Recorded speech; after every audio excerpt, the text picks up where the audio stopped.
Hello বন্ধুরা, home cook মসজিদে অনেক অনেক স্বাগত ভালোবাসা জানিয়ে আরও একটি রান্না নিয়ে চলে আসলাম আপনাদের সামনে। চলুন দেখে নেওয়া যাক আজকে আমি কী ডিনার বানাই। ডিনারে আজকে চাউমিন থাকছে। অনেক দিন চাউমিন করা হয় না, আর চাউমিনটা আমার ঘরে ভীষণভাবে হিট।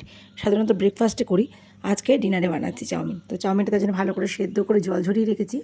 আর এদিকে দেখলেন পেঁয়াজ কুচি আর কাঁচা লঙ্কা কুচি আর রসুন কুচিয়ে রেখেছি, আলু কুচিয়ে রেখেছি। আজকে একদম কম তেল দিয়ে আলু পেঁয়াজ ডিম দিয়ে চাউমিনটা বানাবো। একদম বাঙালি চাউমিন যেটাকে বলে সেটাই বানাচ্ছি। তার কারণ ঘরে আলু ছাড়া চাউমিনে দেওয়ার মতো কোনো সবজি নেই, মানে গাজর বিনস কড়াইশুঁটি এসব কিছু নেই। যদিও গরমকাল এগুলো এখন কমই থাকবে। এই দেখুন তেলটাকে একটু সরিয়ে তেলের মধ্যে রসুন কুচিটা দিয়ে দিলাম, আর দিলাম 2 থেকে 3টে কাঁচা লঙ্কা কুচি। রসুন কুচিটা একটু ভেজে নিয়ে দিয়ে দিলাম স্বাদ মতো নুন। 2-4টে বরবটি ছিল ফ্রিজে, সেই বরবটিটা কুচি করে দিয়ে দিয়েছি। তারপর ঢাকা দিয়ে লো ফ্লেমে 2 থেকে 3 মিনিট রান্নাটা হতে দিয়েছি। এই ফাঁকে আলুটার পেঁয়াজটা সুন্দর নরম হয়ে গেছে, ঢাকা দিয়ে দিয়েছিলাম। এরপর দেখুন আলু আর পেঁয়াজটা আমি একটা সাইড করে রাখছি ওই কড়াইয়ের মধ্যেই, তাহলে এক্সট্রা তেলটা মাঝখানে এসে জড়ো হবে। সেই তেলের মধ্যে আমি ডিমটা ফ্রাই করব। আপনারা চাইলে আলাদা আলাদা কড়াই বা আলাদা ফ্রাই প্যানে করতে পারেন, আমি এইভাবেই করি। তবে কড়াইটা একটু বড় নিলে আমার সুবিধা হতো। আমি আজকে ছোটো কড়াইটাতেই করছি। তো 2টো ডিম ফাটিয়ে দিলাম, ডিমও বাড়ন্ত ছিল, যেহেতু আমাদের 100 করে ডিম আসে, সেই জন্য ডিমটা শেষ হয়ে গেছিলো। আবার 2টো ডিম কিনতে পাঠাবো, তার থেকে 2টো ডিম দিয়ে চাউমিনটা করি। যখন ঘরে যা থাকে সেটা দিয়ে ম্যানেজ করতে হয়, সবসময় সব কিছু থাকে না।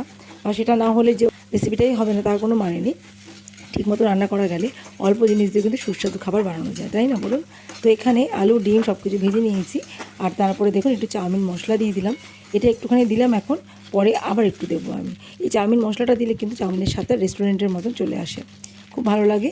আর আমি নাড়াচাড়া করে সব কিছু মিশিয়ে নিয়েছি। তারপরে দিয়ে দিলাম নুডলসগুলো, আগে থেকে সেদ্ধ করে রাখা নুডলসগুলো দিয়ে দিলাম।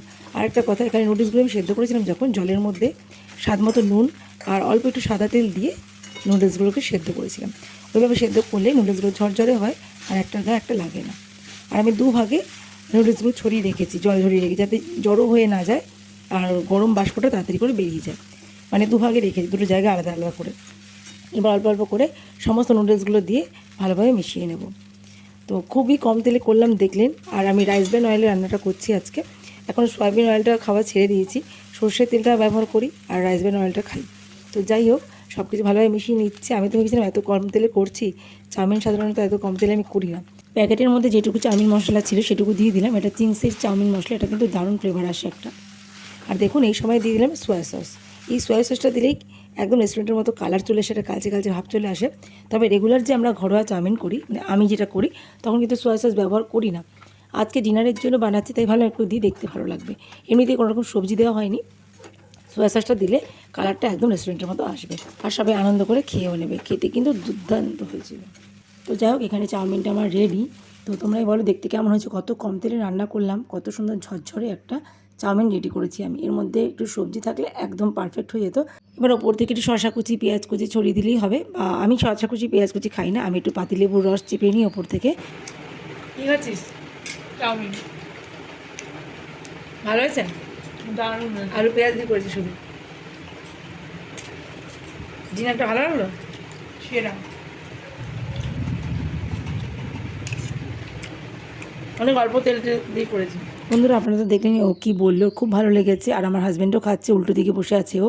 আর আমার হাজব্যান্ড সস দিয়ে খায়, আমি কিন্তু কোনো রকম সস ব্যবহার করি না। বন্ধুরা আজকে এখানে বিদায় নিচ্ছি। সাধারণ ঘরোয়া বাঙালি চাউমিন আলু পেঁয়াজ ডিম দিয়ে কেমন লাগলো অবশ্যই কমেন্ট বক্সে লিখে জানাবেন। ভালো লাগলে ভিডিওতে একটা লাইক দিয়ে যাবেন।